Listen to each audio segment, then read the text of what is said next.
Lessons Not Yet Learned is a podcast that uncovers the costly mistakes that businesses keep making and how to finally move past them. Through storytelling, candid conversations, and expert perspectives, I'm on a mission to challenge outdated thinking, bring those overlooked lessons to the surface, and drive meaningful change, one story at a time.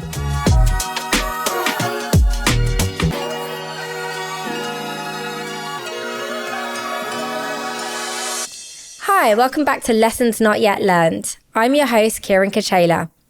Our last guest was Susie Ashfield, a public speaking coach, and she told us all about the ick and how to overcome it. But that conversation really stuck with me. It really resonated with me and it got me thinking. So I went and did some more digging. I wanted to go and do some research on this topic and understand, why do so many leaders feel the ick? And I came across a really interesting piece of research from Forbes, and it shows that 73% of women worry about how they'll be perceived when self-promoting. This isn't just a feeling, it's a systemic barrier.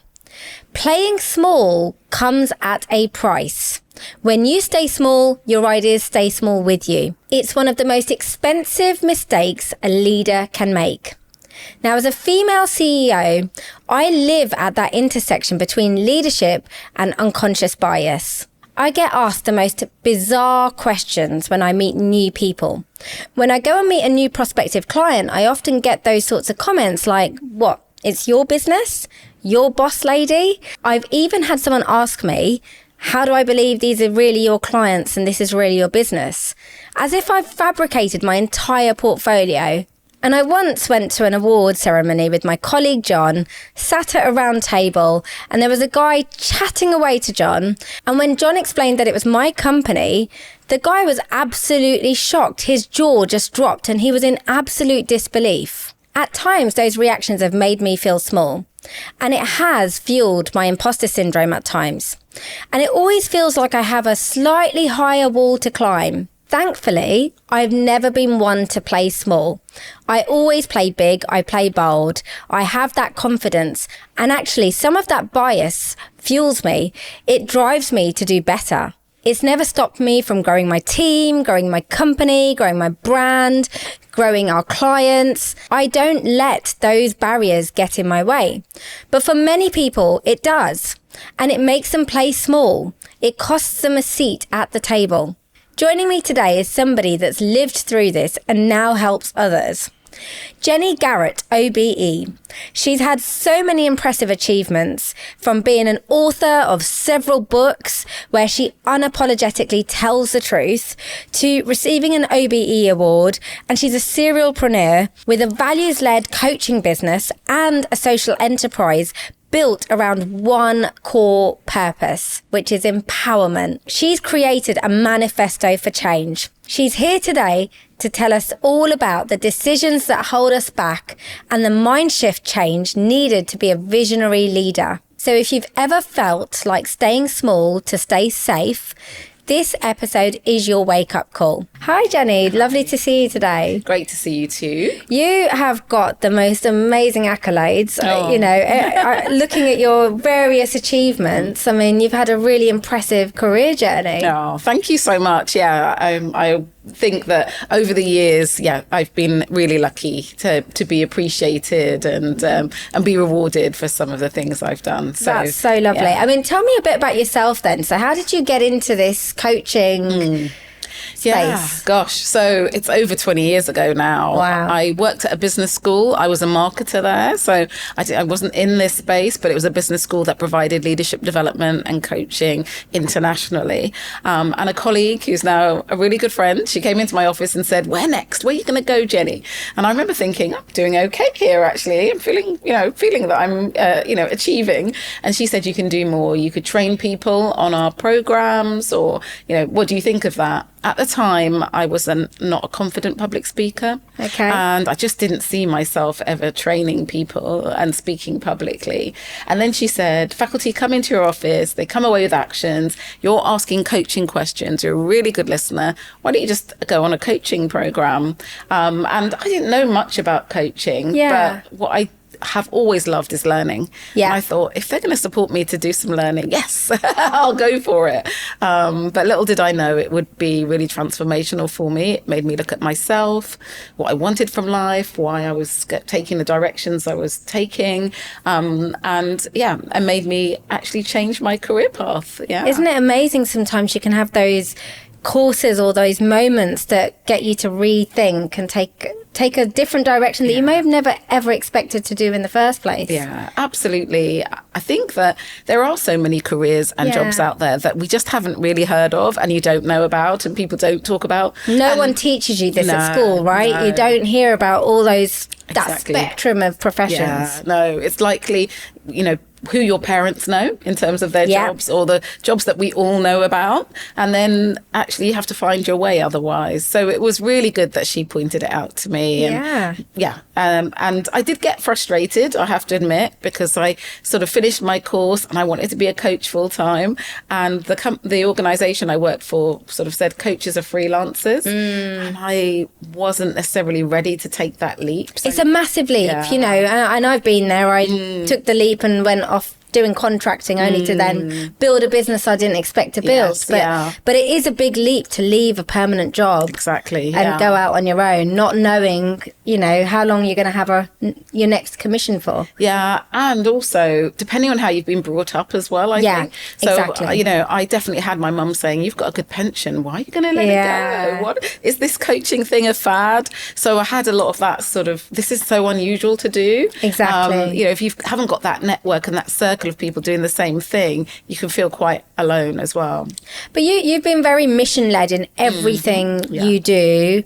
You're a serialpreneur and it's all focused on that sort of empowerment mission. Where has that come from?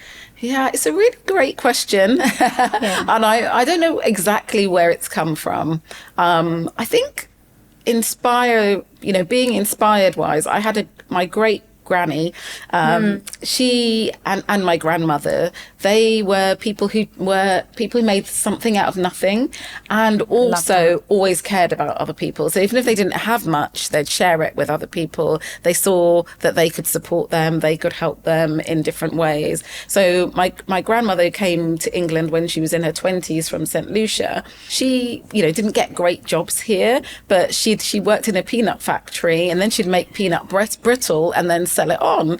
She'd do things like that. Or as something called a partner that we have, that I know other cultures have something similar, where you put money, everyone puts in a little bit of money, and then it's someone's turn to take that money. And she used to manage that for people as well. So I think she was a bit of an inspiration, and she probably wouldn't have known that. But the way she would create things, the way she would help her community was really excellent. So I think a bit of inspiration from my grandmother. Yeah, that's really lovely. Sometimes we don't look back at some of our roots to sort of understand who, our own identity and who we've become. Yeah. So playing small. So you've absolutely gone from playing small to playing big, right? You've sort of started off somewhere where you thought you were quite comfortable and then worked your way into something. You've basically built an empire around yourself now of a very mission-led series of organisations, really. Yes. What have you found in that journey? What are you seeing when you're talking to people? It's such a good question, because I think at the beginning it was, maybe I can just help people. I love coaching. Yeah. And I loved coaching so much that I would be happy to have a coaching conversation with anyone. And I think what I did was, I and I still do really, if you want half an hour of my time, I'll give it to you. Yeah. If it gets a lot longer than that, then we've got to talk about what that means. And I think I did a lot of giving. And I think the giving brought returns. I never gave expecting a return, but I think it did.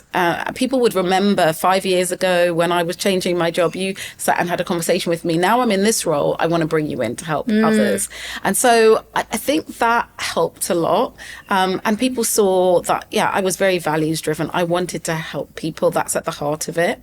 I think I doubled down on it though, because it's such hard work running your own business. As you know. I know. Yeah. And I think that if you're just in it for money, or I don't know, just in it for status, I don't think that will sustain you. No, I completely agree with you. Yeah, there has to be a stronger why.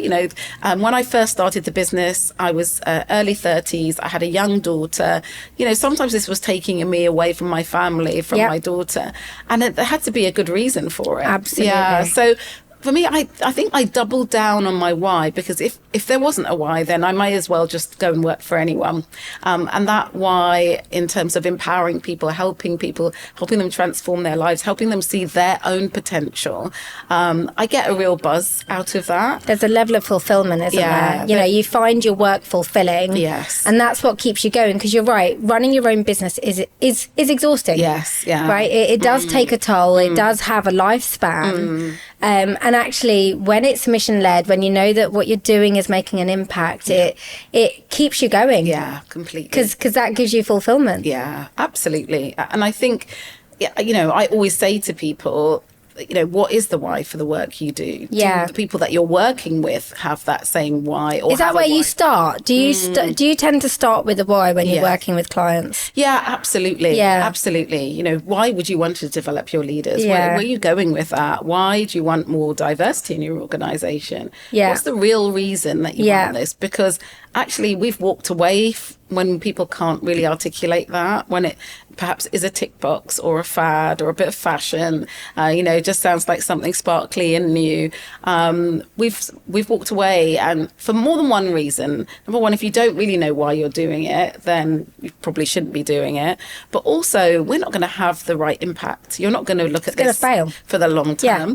And so actually we want to be part of things that are successful, and we want to make a difference, because if we walk away thinking, well, that made no difference to this organization, then, that's no good for us, our reputation, or how we feel about ourselves as well. Absolutely. And I know you do a lot of work with leaders in organizations on, driving their diversity mission and inclusion. And do you find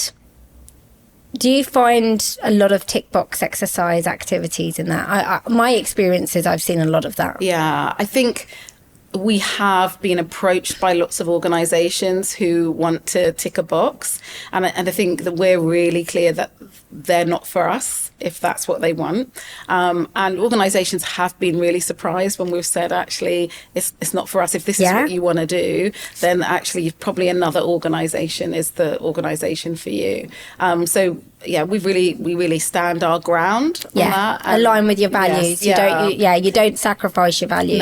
No, because we're just not going to feel good about it. It's not going to make a difference. It's not going to serve the people in the organization either. No. And so if they want to go that way, it's not with us. Yeah, exactly. Yeah. But I think there are some great organizations as well. And the organizations that we work with them year after year, because they know you have to sustain the development. It's long term. This is never a one-off exercise and then done. Yeah, exactly. And so there are some organizations that are truly committed, that want to make a difference, that put in the time and the energy to really think about how they do things well, and are measuring the impact of that as well. And that's what it comes down to, isn't it? They should be able to see some outcome. Yeah, absolutely. Yeah, are more people being promoted? Are more people being retained?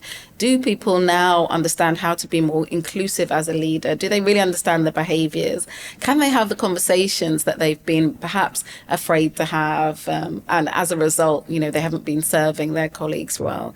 So absolutely, all of those things really matter. Absolutely.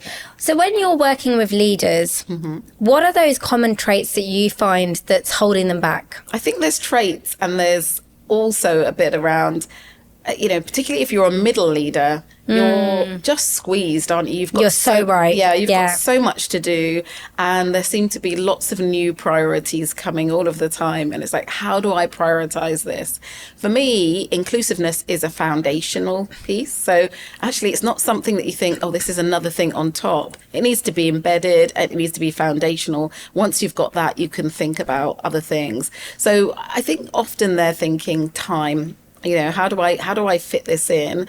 And then I think that many managers and leaders haven't had training. What they've been excellent at something. They've been excellent at whatever it is, and then they've been promoted. Yeah, we've just had the conversation on a previous episode too. Yes, yeah. And so as a result, they don't really know how to lead and how to make the best of people.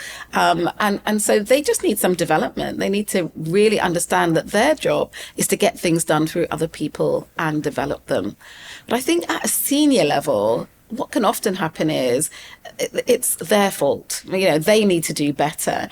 And senior leaders quite often don't realize that they're role modeling the behavior that everyone wants to see and wants to behave as. We had this very recently. We're working with a global pharmaceutical company, and we were doing some allyship training. From the organization's perspective, they're senior leaders, but we asked them at the end, what else do you need? And that was it. It needs to be role modeled right at the top. It really does. Because if you're asking me to behave like this, but I see, people right at the top of this organization not doing it, then how can I how can I really model it well? And also to my staff, they see it as well. And exactly. We trust what we see, not what people say. And no. So it comes down to that visible, active sponsorship, doesn't it? It's not just a matter of having a mandate. Yeah. You need to be actively visibly sponsoring. Yes. And you talk about middle managers, and I do think they're almost like a lost sort of layer in essence, because you've got the senior leaders who are driving a mandate down to the rest of the organization. You've got this middle layer that's squeezed, as you say, that perhaps aren't supported through leading change. No, so they've got to deliver change, they've got to roll it out across all their employees, but they're not supported through the process of that change. No, really, really true. They will be, absolutely told what to do. Sometimes a KPI, which then turns into, let me just tick this box so I can say I've delivered the KPI. And I think it is really, really hard for them. The thing about being a middle leader, I think, is that actually sometimes there are initiatives and they're not always supported to understand how that transfers. So for example, if you go through a program to support a particular group of people, whether that be women, those from ethnically diverse backgrounds, that inclusivity should help you with everyone. And I think sometimes that translation into how does this move into how I work with all of my colleagues, they don't always get that support. And it's often also very short. Let's give you a bit of online training or half a day's training, and now go and do it. And it's not enough for them. It's not, no. And I think sometimes we're missing the so what. So we do something, but there's no so what at the end of it. And actually there's no so what at the start. The why isn't clear. Yeah, absolutely. One of the things that we love to do is get a senior leader to kick off our programs and say why. Why is this important to us? Why are we doing this? Why should it matter to you? And I think that's a really nice anchor. But you're so right. If they're not going away with really tangible actions and it's just, I'm going to be more inclusive, or I'm going to think more about, I'm going to think more about this. What does that mean? What is the actual commitment? What are you actually going to do differently? So your business, your coaching business is very focused on sort of inclusion, leadership and AI. Just talk me through those three areas. So we have three pillars, and absolutely we've talked a bit about the inclusive leadership element, which we see as foundational. And then we have entrepreneurial leadership. And actually I just did some, as you know, I just was in India. I know. I can't wait to hear all about it. I did a great session with 100 leaders in Mumbai on this idea of how you really develop your entrepreneurial skills within your organization. And I think increasingly in a very fast changing world, we need colleagues to be adaptable, to own what they're doing, and also to bring ideas. And that means that you're not just waiting for a leader to tell you, and also that leaders need to change. Yeah. They need to allow people to do some research and development and take an idea to pilot it and see what it comes up with. And there are some great examples of organizations who are good at doing that. So for us, the next level is developing the entrepreneurial skills within your employees. So we're not talking about them going out and running a business. We're talking about them really developing their sense of what it means to be an entrepreneur. That's really interesting, because it is a different way of leading. Yes. Right. And I'd say as an entrepreneur, accountability is like absolutely owned, right? There is no shared accountability like you get in sometimes large corporates where there are many people and too many people making decisions, and actually no one owns the decision. And I think the entrepreneurial mindset is you own this, and that you've got the creativity, the autonomy to take this further. But it does take that power to play big. Actually, like you can't play small in that entrepreneurial spirit. I think it's interesting because I think there's something about qualities. Sometimes you don't have the position. You're not going to run the company. No. But actually, if I was being entrepreneurial in this moment, what would I do differently to, oh, that's not working, so we can't do our job today. The entrepreneurial spirit is actually, how can we fix it? Or who do we have to talk to? Or what do I have to do to make it happen? And how do I own that from start to finish, rather than just saying X hasn't done their job? I mean, my favorite is it's the business. The business has decided this. The business is doing this. So that's my favorite line, because you're like, who is the business? Exactly.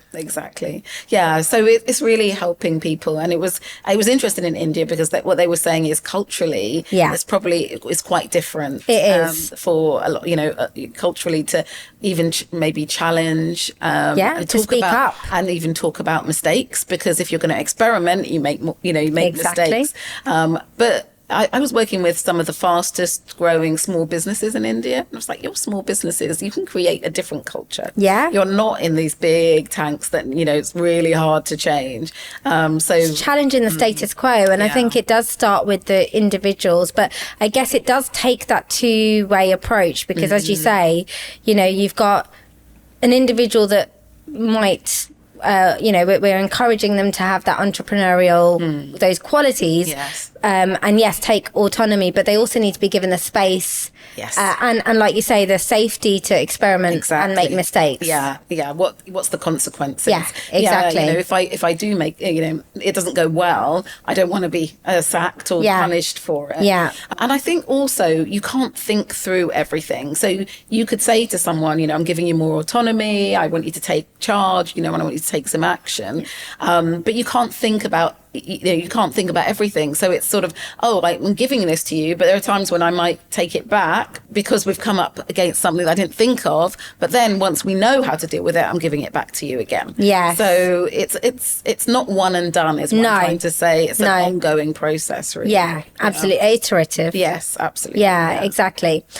On the inclusion side of things, and then I'll come on to the AI, but on the inclusion side of things, are there particular things that you see in organisations that you see are sort of, I guess, systemic failures? There's so many things here, really.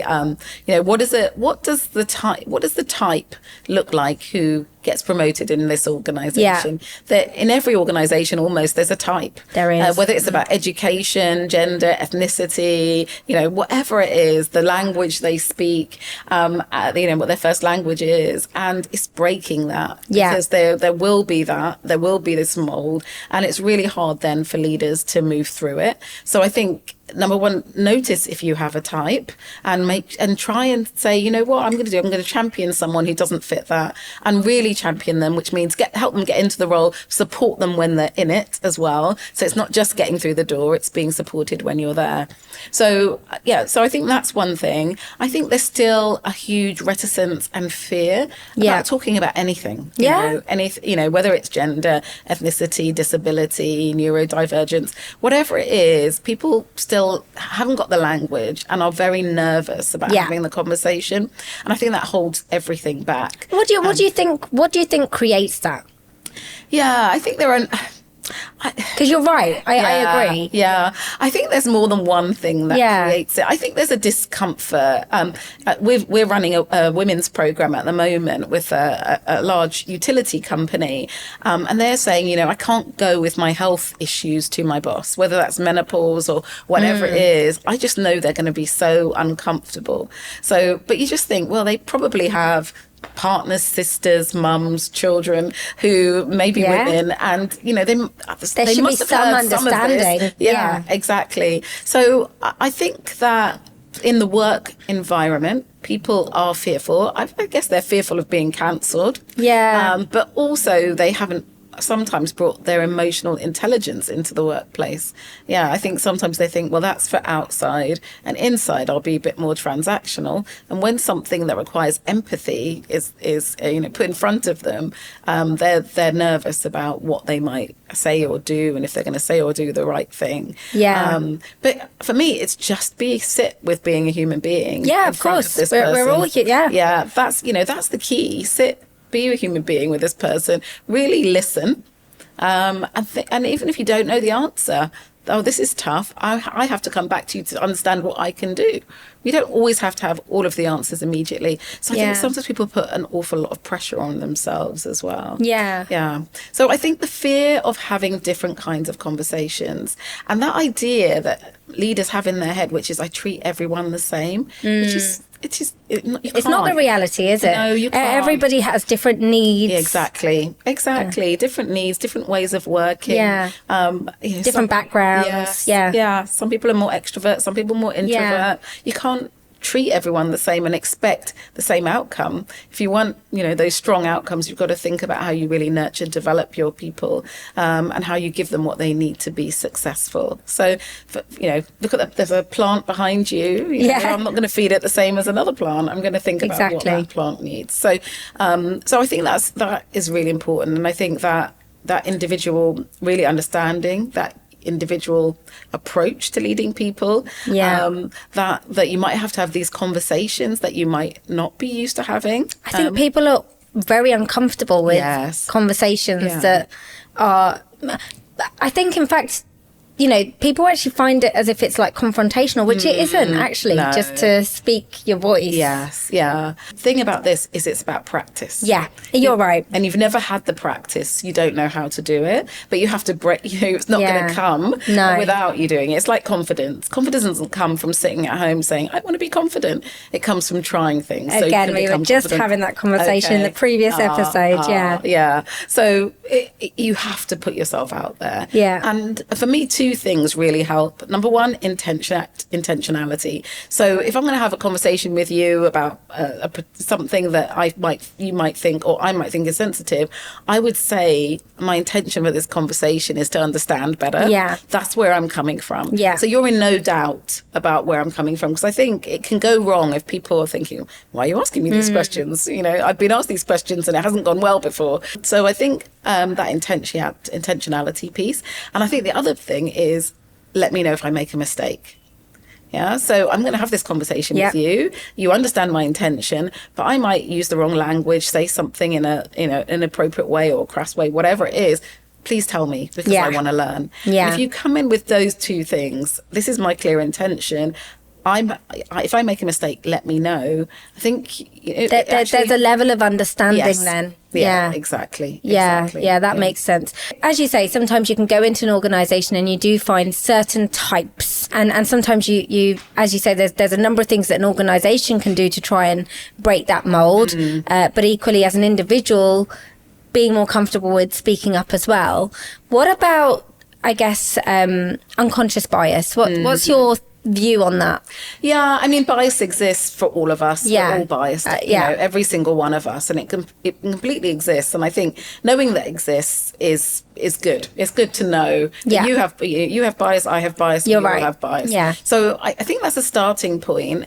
I think that connection helps you break through quite a lot. And for me, the key is to try and find ways to connect with people, whether that's through a TV show or the sports you like or whatever it is. There's always some way to connect with people. Maybe it's the fact that we both love a cup of tea. You know, I think if you can start to connect with people, they're more open to you. and that can break through that bias. I agree. I mean, I think bias can be broken quite quickly. Yes, yeah. Actually, but it's that initial. Yes. You know, because as you say, we're all filled with our own assumptions, our own biases. You know, and I'm up against that often. You know, I go and meet somebody for the first time and they immediately think I'm a little girl. You know, can't be my business. You know, and you sort of have to climb a higher wall to break that initial perception. Yes. But then actually I'm able to do that fairly quickly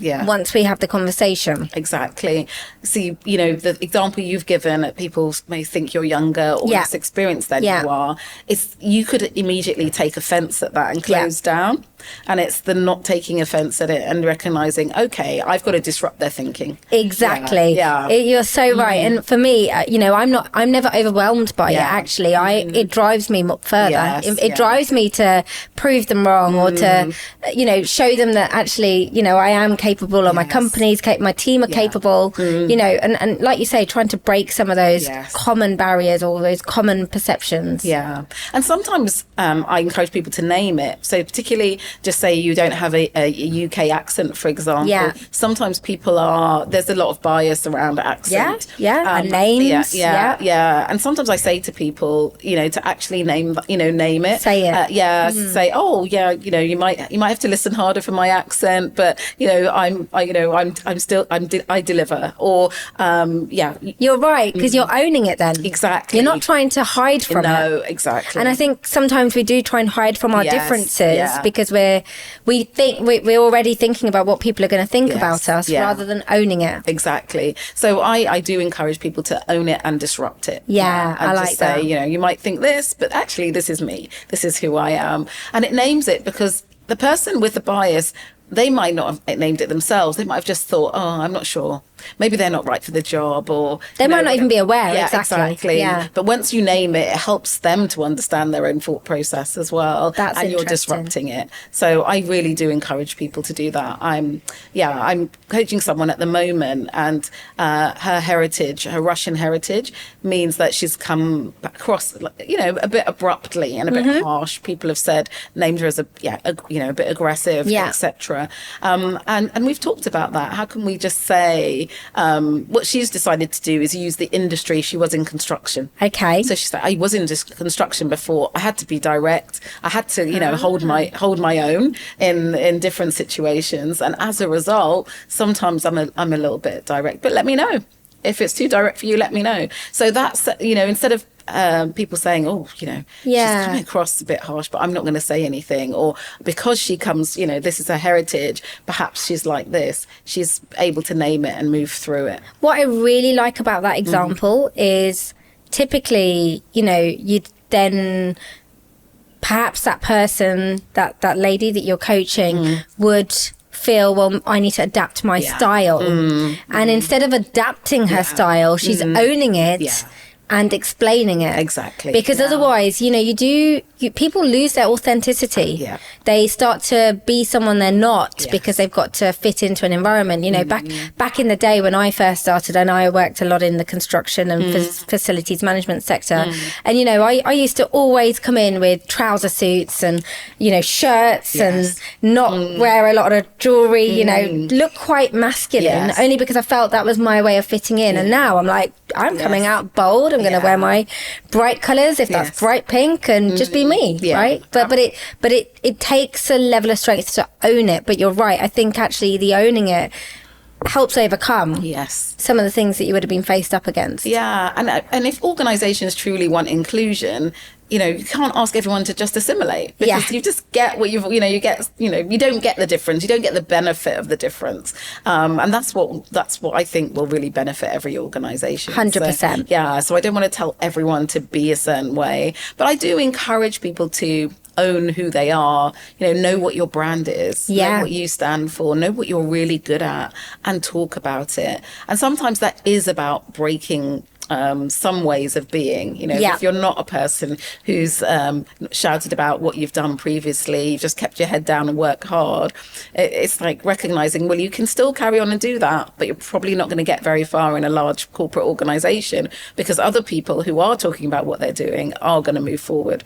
So I help people to understand what they need to do to be successful, to be seen, but also to be authentic. How do you authentically self-promote? Exactly. How do you authentically share your brand? Exactly. And personal branding is something that I think we hear more and more these days. Even in the world of marketing, yes, you've got company branding, but actually the employee branding is really important, the person. Yes. Yeah, absolutely. As individuals, we all have a brand, and that's portable. Yeah. I often talk about it like braggables. Okay. You kind of said at the beginning, I've got all of these accolades. They're your braggables. How have you made a difference? Where have you made a difference? Have you saved money, made efficiencies? Have you held a big team, a big budget? Add these braggables in. But so many people struggle to self-promote. Yeah, they really struggle, do. Or even when, someone says something good about you to you, kind of like, oh, no, and it's something that we all need to work on. Yeah. Because they are our achievements. They are something we should celebrate. We shouldn't hide. We should boldly self-advocate and unapologetically. Absolutely. One of the things I say to people is accept it as a gift. Yeah. Like if it was your birthday and I gave you a present, you're not going to go, oh, no. You take it. You'd accept it as a gift, because that's the gracious thing to do. So I try and help people to accept it as a gift graciously. That's a really nice way to look at it. Yeah, even if you're holding on to it well before you open it, because it just still feels a bit uncomfortable. And I think there are so many ways to advocate for yourself and be open. I don't think it's, you don't have to march into someone's office and say, I'm the big I am, look at me. No. It's not about that. But maybe you get a bit of feedback, from someone. You pass it on to your manager to show that you got that feedback, instead of just having that warm glow for yourself. Yeah. You make sure other people see it. It can be really small things that you do to start letting people know who you are. Absolutely. And you can see that in organizations. You can see the difference between the people that perhaps are getting great feedback but not sharing it, and then the ones that are out there shouting about all the great things that they're doing or receiving. And there is a difference in how far they progress in their career. Absolutely. Yeah. If you play small, you'll stay small type thing. Yeah. I mean, there are modesty norms. I'm Remarkable facilitator. I don't know if you know about I'm Remarkable. It was a Google initiative. Right. And they have trained thousands of people globally on this idea of being remarkable. And a lot of the research says that women don't necessarily support other women who self-advocate. So you've got to we all have to challenge the bias within us about the self-advocating, and also that sense of just owning, because what can happen is you're running a business, I'm running a business. We could both say, well, actually we're both running businesses, so we don't talk about it because someone else is doing it, but actually you're doing it in your unique way with your unique journey, and so am I, and so we can both advocate for what we're doing because we're doing it our way. Exactly. And learning from that. Yeah. And I think that's people recognizing their uniqueness. Sometimes people cancel themselves out. Yeah. I worked hard. I studied for a degree part-time in the evening. Oh, so has someone else. Doesn't matter. This is your unique journey. Exactly. And you can still talk about it to other people. Exactly. Yeah. No, really nice way of looking at it. Yeah. And then talk to me about the last pillar then, the AI. Where does that fit in? Because it's not typical to see AI with the coaching. Yeah, no, absolutely. I realized recently that I've been actually writing about AI since 2017. Okay. Yeah, I was really quite shocked that I'd been talking about it since then. But 2 years ago, I was hearing so much negativity. It was all AI is going to take our jobs, leave us in the wilderness, robots are coming, and it's going to be terrible. And I am always a person who wants to see the other side. If this can be terrible, maybe it can be amazing as well. Maybe AI can cure some of the world's worst problems. Maybe it can make us more inclusive. Maybe it can solve our health problems, whatever we've got. And so my daughter just finished uni, and she sadly had been made redundant from a role that she secured. And I said, oh, while you're looking for a role, can you do a bit of research? Can we look around the world to see people who are actually using AI to make the world a more fair and equal place? She started researching and she just found so many amazing, exciting people.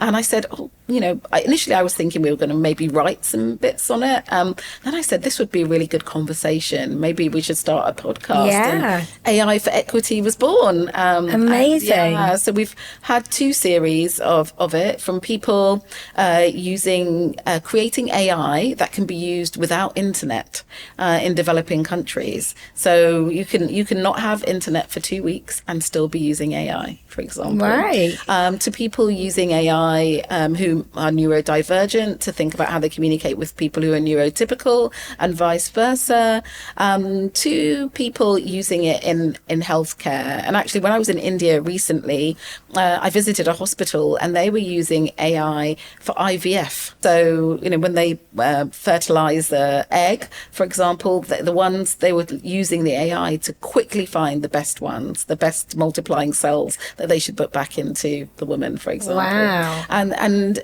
we've just got so many examples. Yeah, AI for good. There's absolutely great cases for it. Yeah. So we found so many stories, people all over the globe, and really wonderfully, I've written a couple of books, and I went back to my publisher, Emerald, of my last book, and we're writing some of these case studies up, and we will have a book out in September. Exciting. AI for Equity book, sharing some of these stories, and not just sharing them, helping people learn, helping people think, and giving them some AI prompts to explore how they can do good things with AI themselves as well. That's really interesting.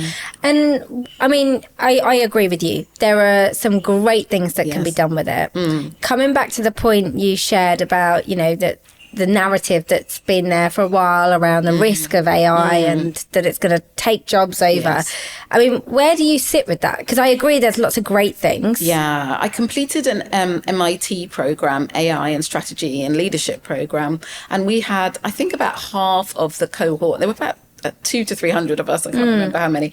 About half of the cohort were chief technology officers, and they were saying, we've been asked, we've been called into CEO's office, and they're saying, how much headcount can I lose with AI?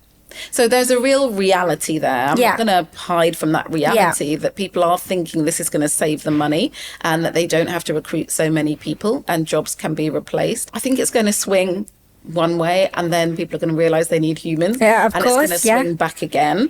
But for me, the work we do around AI and leadership is specifically to make sure people don't leave people behind. So, you're right. So the first thing is, I think there's a lot of lack of trust, and I think that organizations really need to articulate how they plan to use AI. So the staff know. So actually we're going to find the use cases where things aren't going right, and we're going to use AI to fix it. And that starts with knowing the why in the first place, right? Exactly. There's a lot of, I hear a lot of people say, just do AI. I have clients say, just do AI. Sorry, no, what does that mean? Yes, exactly. What are we trying to achieve? Why are we needing AI? What, and then once you've got that clear, like you say, that communication with the staff so that they aren't fearful. Exactly, because no one's going to engage in something that's going to take their role.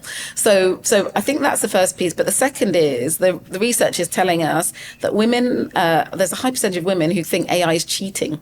Right, and so they're not fully engaging with it. There are people from different backgrounds who are thinking, I don't trust AI, it's taking my information. What's how is it all working?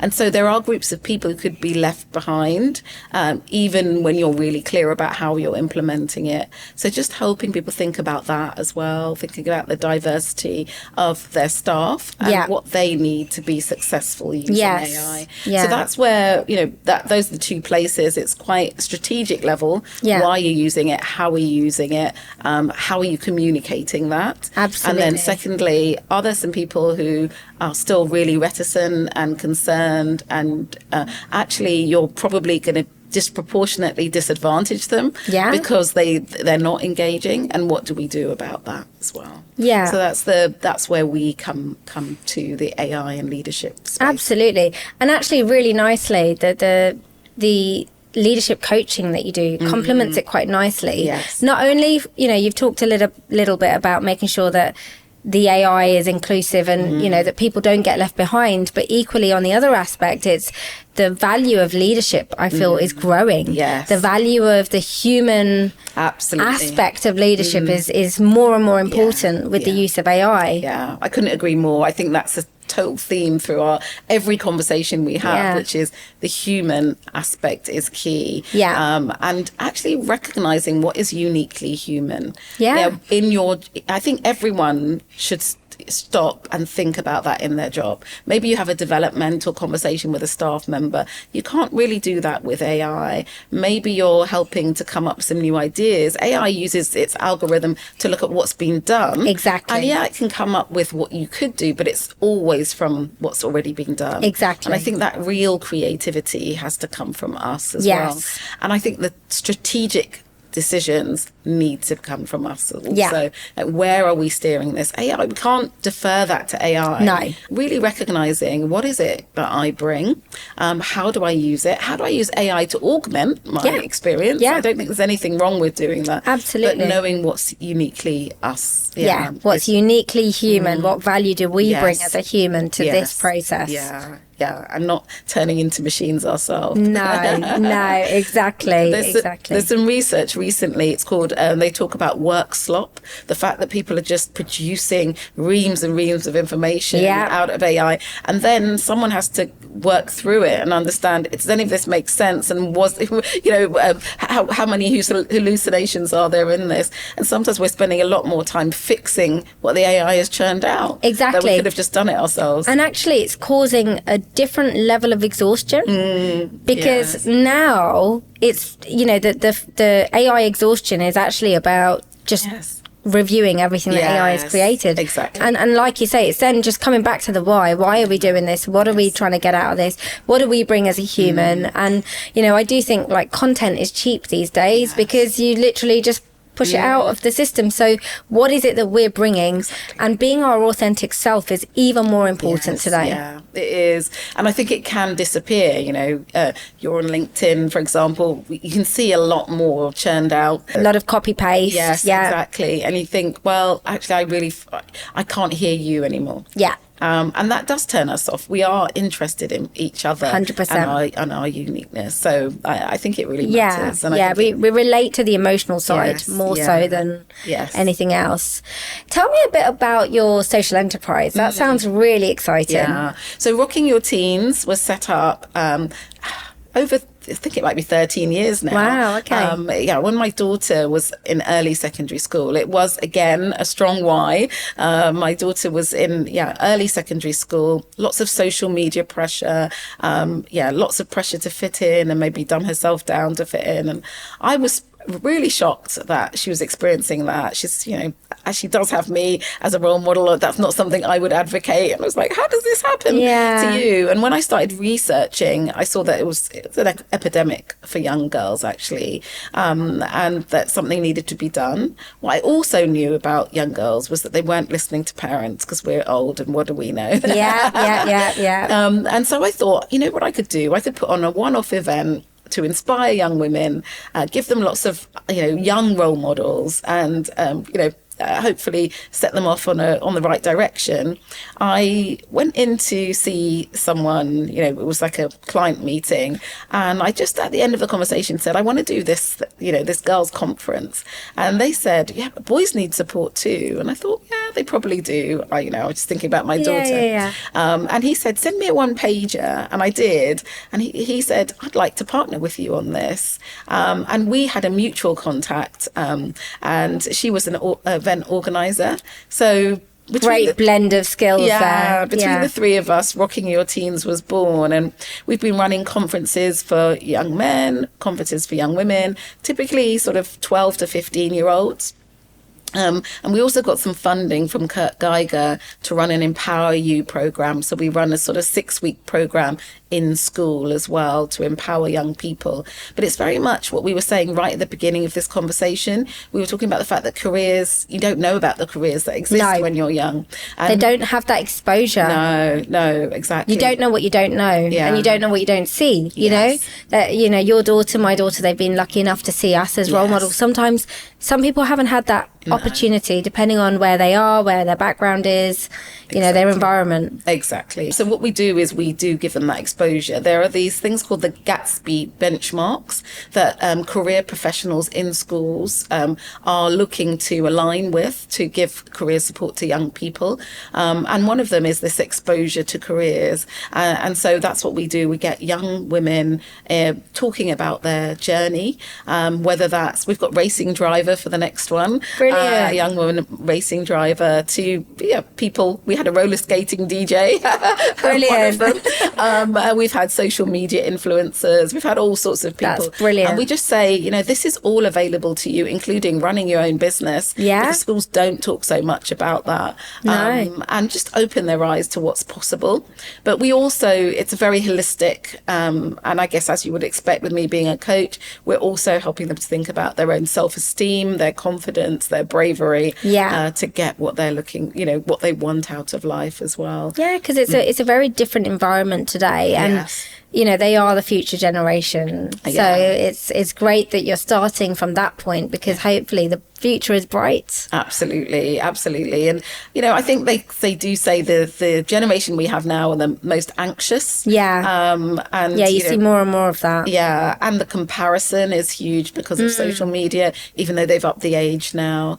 And so it's combating some of these external issues they've had. And then we had a whole a generation of people who were being educated during COVID, and that was really difficult for a lot of them, and there's still remnants of that experience as well. There is, that it's it was so many years ago now, yet there are still traces of it everywhere.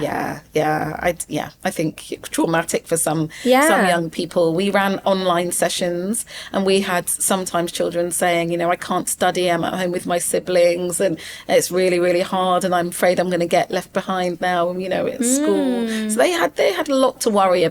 Some of them had a lot to worry about. Some of them, depending on your circumstances, didn't have access to the technology in the way that they could to really be able to engage with online lessons as well. And we know it was hard for parents because a lot of them were still working, so they couldn't really keep an eye in the way that they'd like to too. So I definitely think it's left its mark. Left its trail. But definitely lot we learned from it too. Yes, exactly. It enabled me to really pivot my business and do so much more than we had done before. So that's brilliant. Well, I love what you're doing. Thank you. So if there's one key lesson that you wanted to share with leaders, what would that be? I guess it depends on who you are as a leader. I definitely think that you need to know yourself really well. I think that self-awareness is key.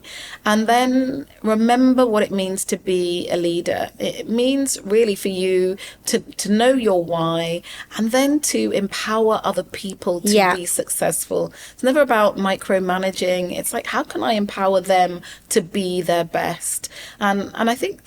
and then take an individual approach to making that happen. And it might feel like that's a lot of effort up front, but actually, otherwise you're just repeating the same things over and over again. The effort that you put in to lead in this way means it's much more sustainable. And people will need you less in the future. They will just run with it. Absolutely.